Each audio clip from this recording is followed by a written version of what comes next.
ఏంటమ్మా మాదిరి, అదే బయట ఉంటే జుట్టు పట్టుకుని నేలకేసి బాధేదువా, ఎవరు ఎవరిని బాదుతారనేది నువ్వు వెళ్ళిన టైం బయటకు వెళ్ళిపోతావు కదా, అప్పుడు నీకు క్లియర్గా అర్థమవుద్ది. రీతు వర్సెస్ మాధురి. తప్పు నాకైతే 100% మాధురి అయితే తప్పు అనిపించింది.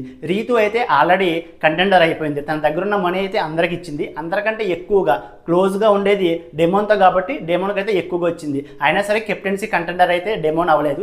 ఈ విషయం కోసం అయితే బెడ్రూమ్లో చాలా హాట్గా అయితే డిస్కషన్ జరిగింది.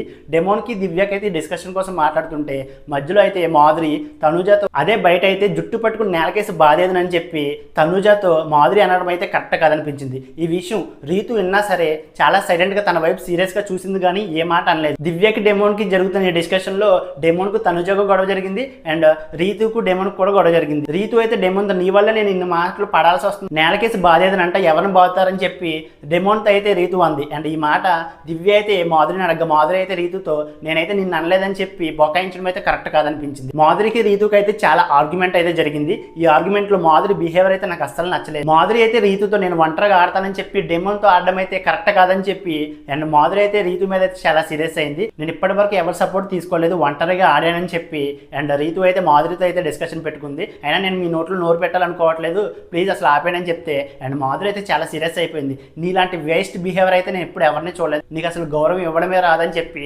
చాలా మాటలు అయితే వదిలేసింది. అండ్ ఈ డిస్కషన్లోనే రీతునైతే మాధురి నువ్వు డెమోన్తో ఇప్పటి వరకు సపోర్ట్గా ఉన్నావని చెప్పి ఇలా అనడం అయితే అస్సలు కరెక్ట్ కాదనిపించింది. అండ్ చాలా బ్యాడ్గా మాట్లాడింది మాధురి. అండ్ రీతుని నువ్వు వరస్ట్గా బిహేవ్ చేస్తావని చెప్పి మాధురి అయితే చాలా వరస్ట్గా బిహేవ్ చేసింది. అండ్ ఇప్పటి వరకు కామ్గా ఉండి ఈ వీక్ మొత్తం ఇప్పుడైతే తన నిజస్వరూపం అయితే బయట పెట్టేసినట్టు అనిపించింది నాకైతే. అండ్ ఈ ఆర్గ్యుమెంట్ వల్లే కెప్టెన్సీ టాస్క్లో రీతుని ఎలిమినేట్ చేస్తూ మాధురి అయితే నువ్వు సపోర్ట్ వల్లే ఇప్పటి వరకు వచ్చావని చెప్పి అండ్ ఆ కారణం చెప్పి అయితే తనని ఆ రౌండ్ నుంచి ఎలిమినేట్ చేయడం అయితే కరెక్ట్ కాదనిపించింది. ఏదేమైనా సరే మాధురి రీతు డిస్కషన్లో నాకైతే మాధురితో తప్పు అనిపించింది. వీళ్ళిద్దరికి జరిగిన డిస్కషన్లో మీకు ఎవరితో తప్పు అనిపించిందో వీడియోని లైక్ చేసి మీ అభిప్రాయాన్ని కామెంట్ చేయండి.